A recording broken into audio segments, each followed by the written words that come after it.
Barrios destruidos, barrios que definitivamente están en manos de los narcos, barrios deteriorados. ¿Hay alguna posibilidad de reconvertir todo esto?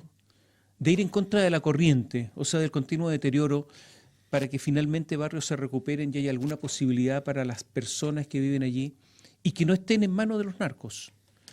Conversamos con Iván Poduje, ustedes lo conocen, arquitecto, socio de Atisba Monitor, y que ha hecho un trabajo, junto con otros socios, ha hecho un trabajo con la idea de recuperar barrios. En medio de todo este caos que se vive en Chile, la posibilidad de recuperar barrios. Hola, Iván. Hola, Tomás, ¿cómo estás? Gracias por estar con nosotros. Gracias por invitarme. A ver, hay un montón de barrios que están dominados por los narcos, donde no hay policía, porque la policía llega y se va. Son los narcos los que dominan, los que están las 24 horas allí. Tú hablas en un estudio que has hecho de segregación urbana, de violencia, de narcotráfico.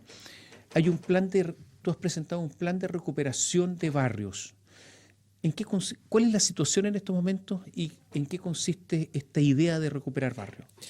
La situación hoy día en la ciudad de Santiago, al menos, que tenemos alrededor de 160 barrios críticos que fueron en algún momento identificados por la Fiscalía, por el Ministerio Público, por concentración de delito de narcotráfico, donde vive una población de 1 millón de personas aproximadamente.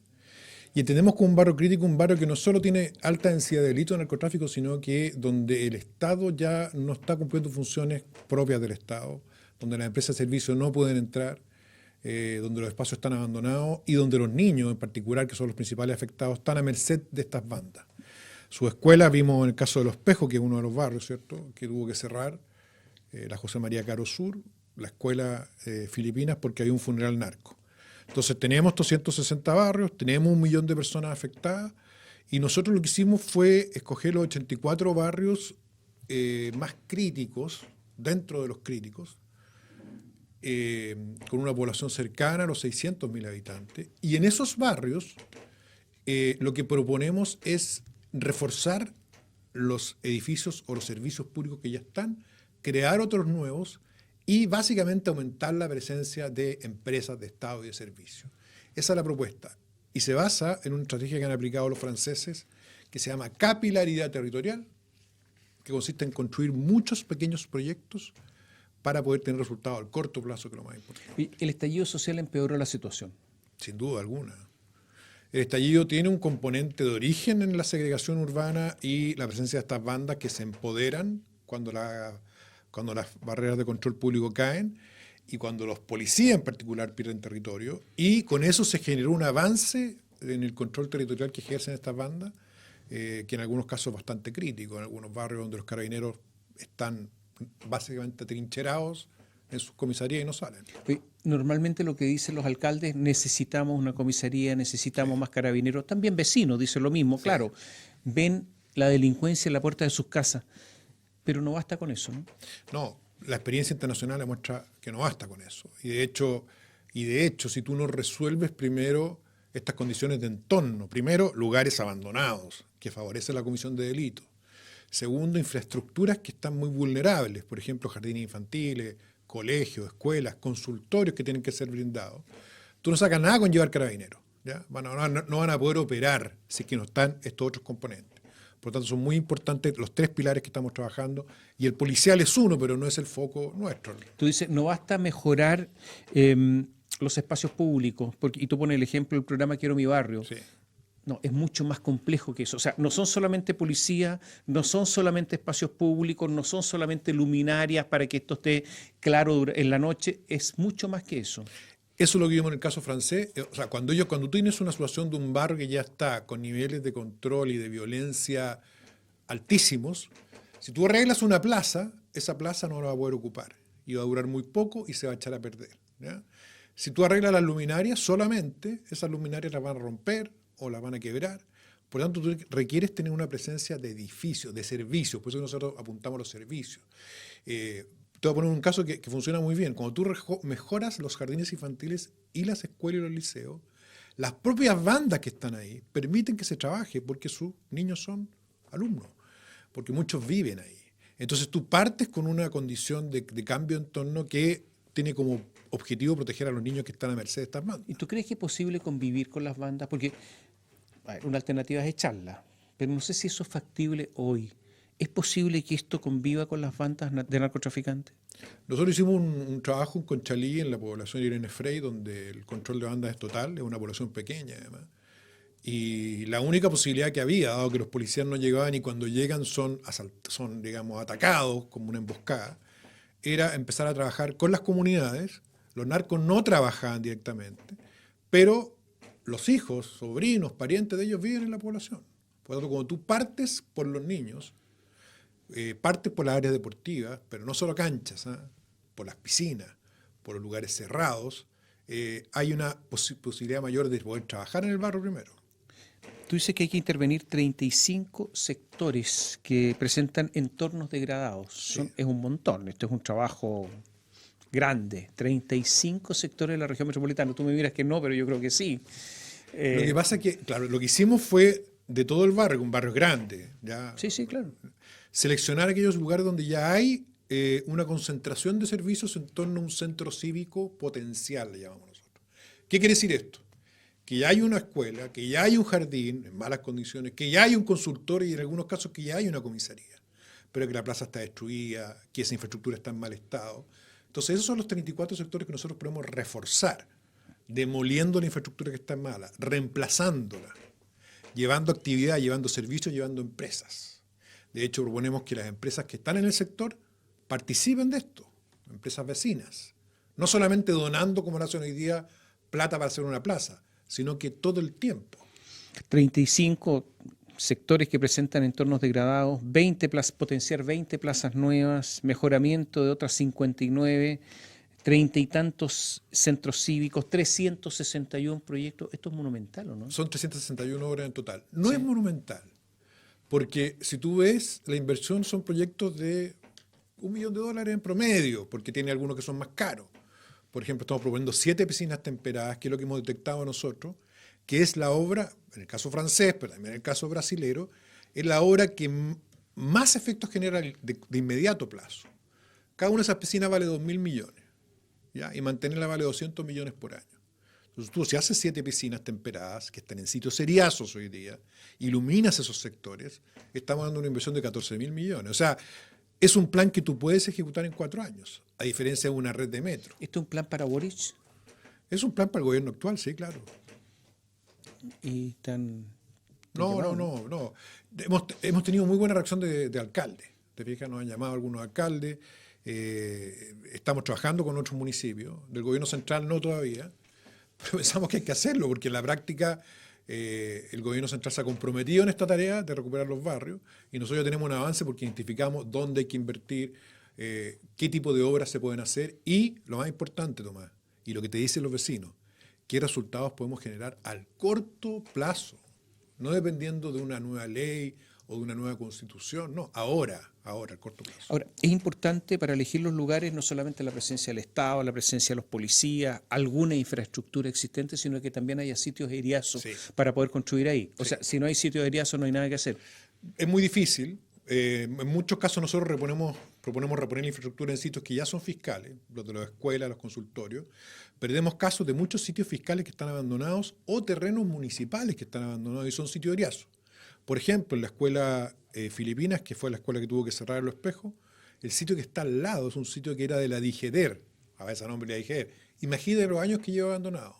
Y lo único que se ha hecho en estos últimos 20 años es ponerle un cierre. Entonces tienes un barrio con muchos problemas de violencia, con una escuela blindada, y al lado hay un sitio serrano, un terreno eriazo fiscal de 1 hectárea. Oye, tú estás proponiendo también una especie de retenes barriales de 200 metros cuadrados, retenes chiquititos. Sí. ¿Qué sentido tiene eso? Eso lo vimos con el caso de la policía francesa, que la policía francesa tiene una estrategia para trabajar en los banlieues, que son los suburbios con problemas de segregación, con problemas de violencia. Y lo que hacen ellos es que tienen un equipo de la policía, igual que en Estados Unidos, que se especializa en trabajar en barrios complejos. No son los mismos oficiales ni los mismos carabineros. Y ellos tienen en estos centros cívicos una sede, ¿ya? Donde siempre hay 2 efectivos. Porque el problema que tiene hoy día tú en muchos barrios es que cuando llaman 133 no van, porque para ir implica estar emboscado. No contestan también. No contestan, ¿cierto? No, eso no ha pasado en muchos casos. Entonces, para el vecino que está viendo una emergencia, es muy desesperante darse cuenta que llama a la policía. Estos retenes barriales son retenes construidos, no es una caseta como las de seguridad ciudadana, es un retén construido, adaptado para que los carabineros estén con ciertos niveles de seguridad y que permite, en el contexto de este centro cívico, que ellos pueden estar ahí por turnos todo el día para que los vecinos los puedan conocer y puedan acudir a ellos si es necesario. Oye, pero esto va, digamos, es contrario a los narcotraficantes. Yo vuelvo a esto. Ellos dominan el territorio. Sí. ¿De verdad hay alguna posibilidad de que los narcotraficantes permitan esto? Sí, van a estar sus hijos, pero les van a quitar el negocio, les van a quitar el control territorial, les van a quitar la jefatura. Sí, lo que pasa es que, mira, a ver, nosotros no somos expertos en el tema de seguridad, pero sí lo que hemos visto es que tú tienes que entrar a estos barrios. El problema que hay hoy día es que nadie está en los barrios. Hay algunas fundaciones, los jesuitas, poco, están abandonados, ¿ya? Entonces tú tienes que entrar, tienes que volver a los barrios. La manera de entrar a los barrios es a través de estos equipamientos y estas infraestructuras que favorecen a los niños, ¿ya? Con apoyo de las dirigentes vecinales, que tienen la fuerza para poder encarar a estos tipos eventualmente. Es la única manera de hacerlo.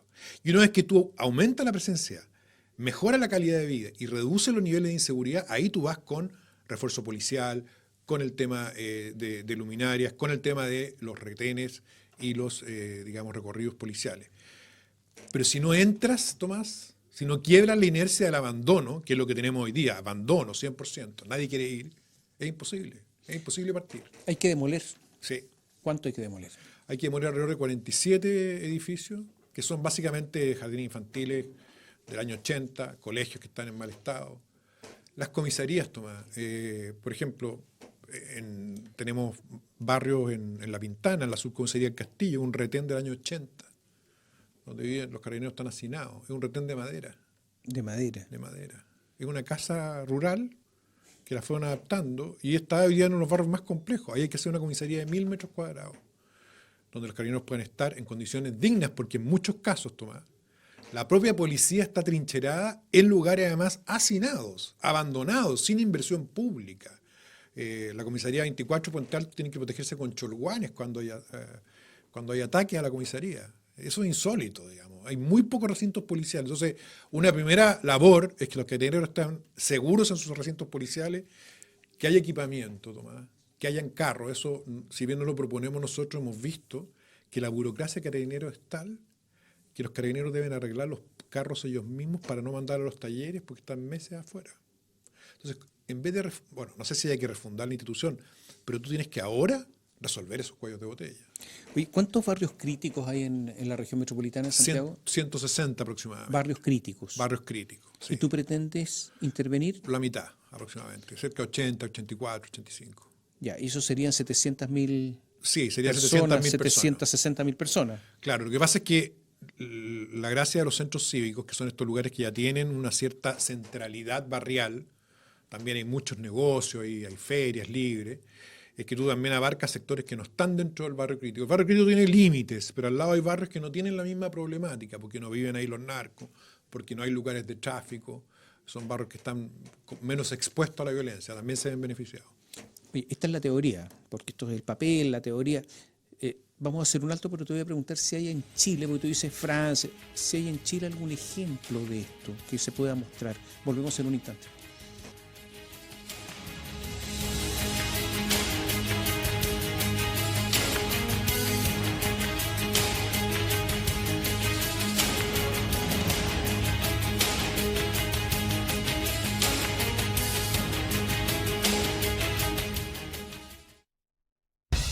Cada tarde podemos dialogar, escuchar, criticar y comentar, pero con respeto. Pasadas las 3 de la tarde, de lunes a viernes, podría ser peor, con Julio César Rodríguez.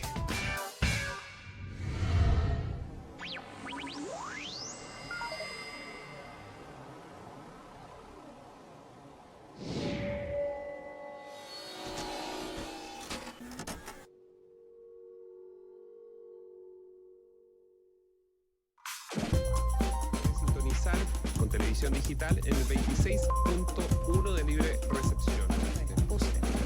Sí. Bueno, pero los que tuvimos Coronavac generó bastante alarma y preocupación también en lo que les informaba. Detuvo detuvo al presunto autor del incendio que destruyó 6 casas en el Cerro San José de dicha comuna.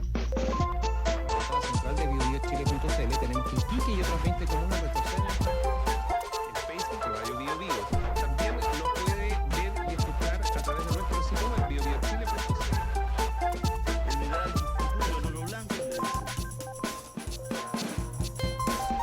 Bio Bio TV. Estamos contigo en forma imparcial y transparente. Bio Bio, cobertura total.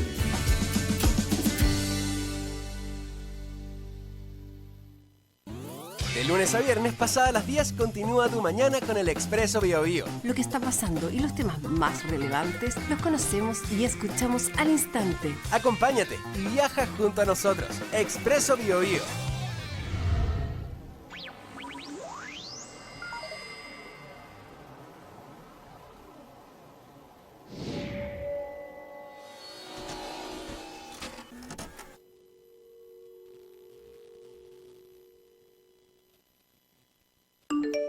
WhatsApp Bio Bio, más 569-9200-7888.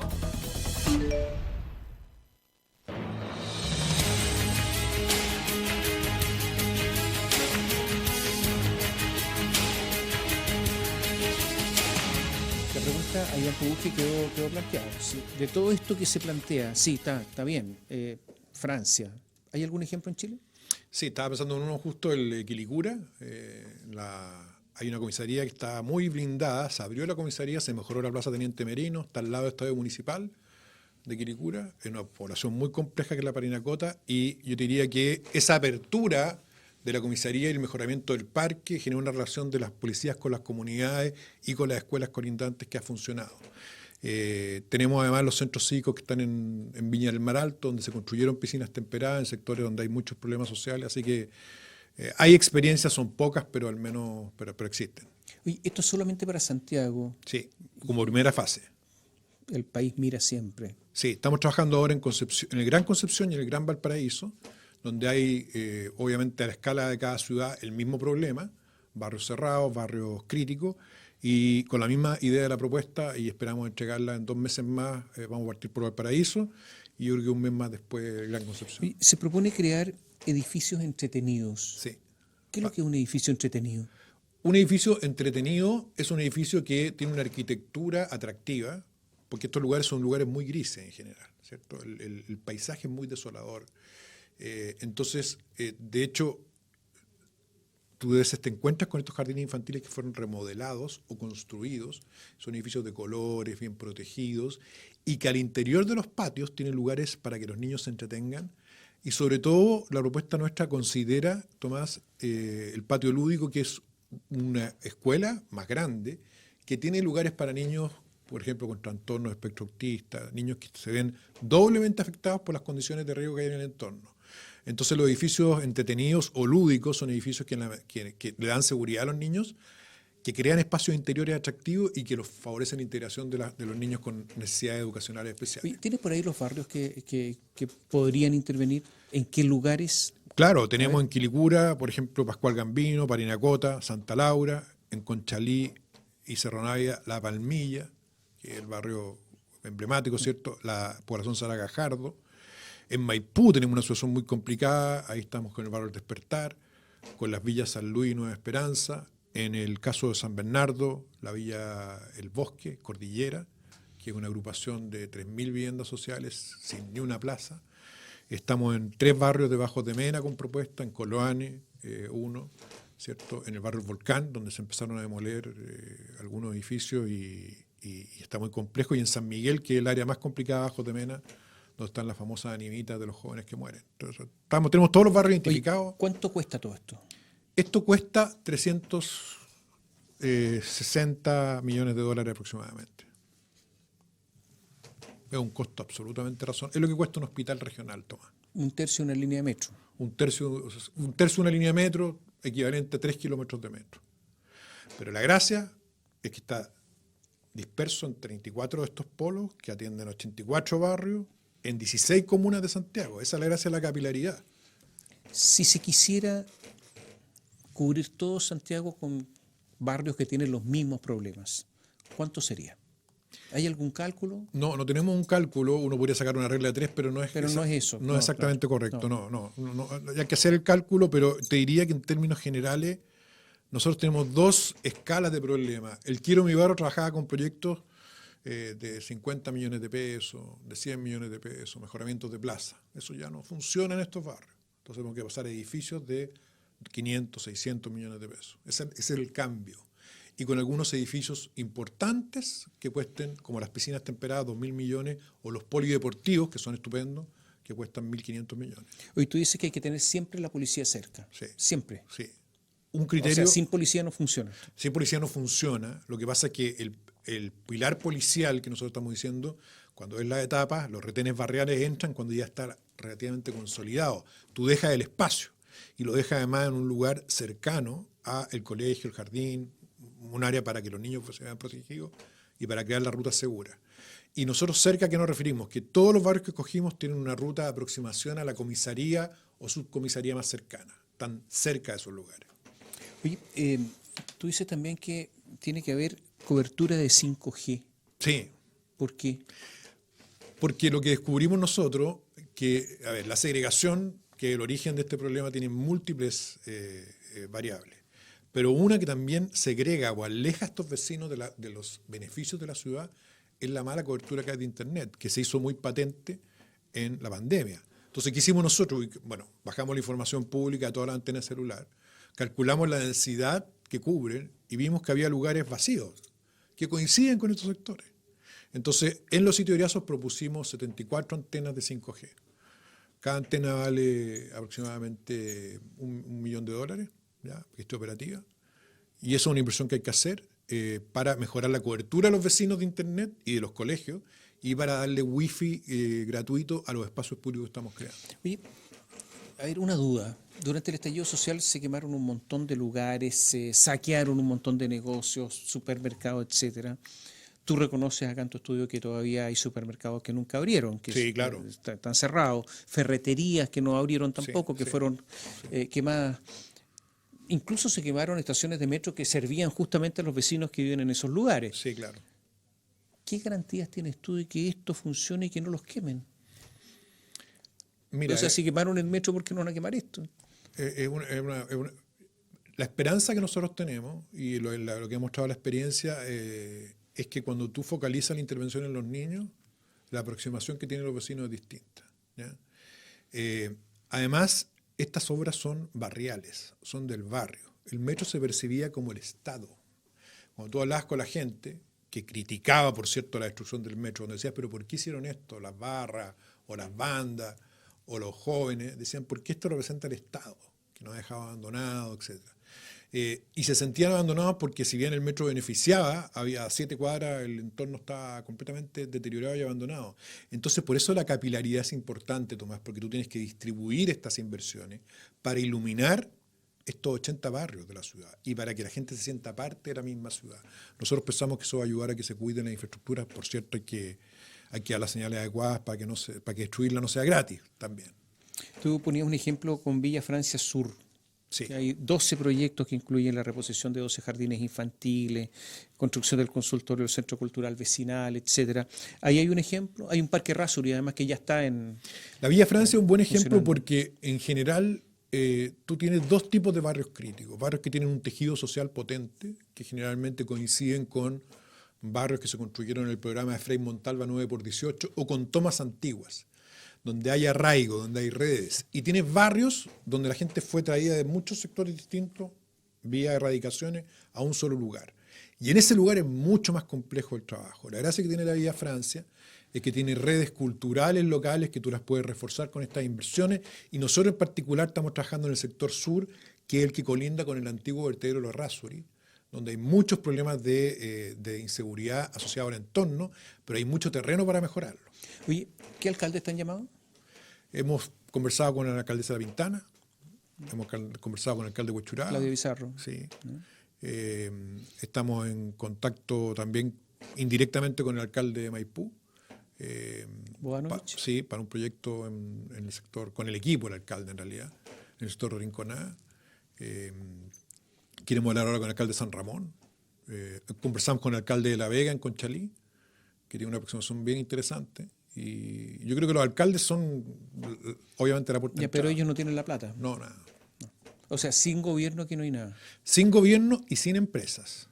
Porque es muy importante, Tomás, en muchos barrios críticos, Irene Frey, el caso de La Palmilla, están cerca de grandes zonas industriales, donde hay empresas grandes, está la CCU, está Andina, está Gerdau, ASA, y esas empresas pueden hacer aportes para ayudar a recuperar estos barrios. Pensamos que tienen que involucrarse, que es muy interesante un modelo donde el municipio, las comunidades y las empresas puedan trabajar en la recuperación del barrio, no solo el Estado. Oye, y las empresas, el gobierno, ¿quién del gobierno toma decisiones? Pues claro, está el presidente, pero ¿quién del gobierno es el que tiene que resolver este tipo de cosas? Yo creo que acá hay 4 ministerios que son clave. Salud, para todo el tema de la red de consultorios, educación, y sobre todo educación primaria, la subsecretaria de educación primaria, para toda la red de jardines y salas cunas, que es un punto de partida, deporte, porque nosotros tenemos un componente de infraestructura deportiva que es el Instituto Nacional del Deporte, y por último el Ministerio de la Vivienda, con todo lo que es Servio para toda la que es recuperación de espacios. Sí, tú hablas de una cantidad de piscinas importante, ¿eh? Sí. Piscinas temperadas, semiolímpicas. 7 como la que construyó el exalcalde Johnny Carrasco en Pudahuel, que son piscinas que no tienen nada que envidiarle a la piscina del club de polo o cualquier club, digamos.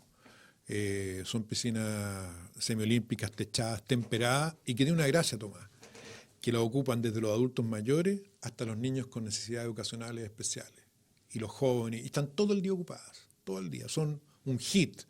Entonces, la piscina temperada lo que hace es romper inmediatamente la desconexión de ese barrio con el resto de la comuna. Porque hay un espacio común a todos. Sí, un espacio viejos, común. jóvenes, Exacto. De distinta condición. Eso es. Eso es y además porque es un espacio atractivo y entretenido, porque el problema de la plaza hoy día, y nosotros participamos en eso, es que la plaza se arregla, pero como veíamos, se la toman las bandas. Entonces, en una piscina no es posible hacerlo. En un polideportivo, que es el que se hizo en la Villa O'Higgins de la Florida, una estupenda estrategia. Las canchas nunca funcionaron, se hace el polideportivo cerrado y hoy día tienes todos los colegios que van, tienes colegios de otras comunas que van y funciona muy bien. Oye, a ver, el Estado tiene problemas de gestión. Coordinar 4 o 5 ministerios es una labor mayor, todos lo sabemos. ¿Tú tienes esperanza de que realmente el Estado pueda coordinarse y poner la plata para esto, no? A ver, los recursos están, y como te digo, son marginales al lado de recursos que se invierten en la ciudad. Pensemos que esto es 1/3 del subsidio anual de Transantiago, pero eso es, que está cerca de los $1.000 millones. Entonces no estamos hablando de una cifra de locos, como lo que sería hacer un plan de expansión del metro. Segundo, es un proyecto que se puede hacer en 4 años, porque los edificios demoran 1 año en diseñarse, 8 años en aprobarse y 2 años en construirse y operarse. Entonces tú tienes resultados. Y yo creo que no se requiere una gran coordinación. Lo único que se requiere es que las inversiones se hagan en los lugares que se deben hacer. Y ahí el rol de los alcaldes es fundamental. Iván, gracias por estar con nosotros. Gracias, Tomás. Y a ustedes, muchas gracias por seguirnos para hablar de temas distintos, pero también para dar un signo de esperanza de que hay cosas que se pueden hacer, que están a la mano y que es cuestión de voluntad.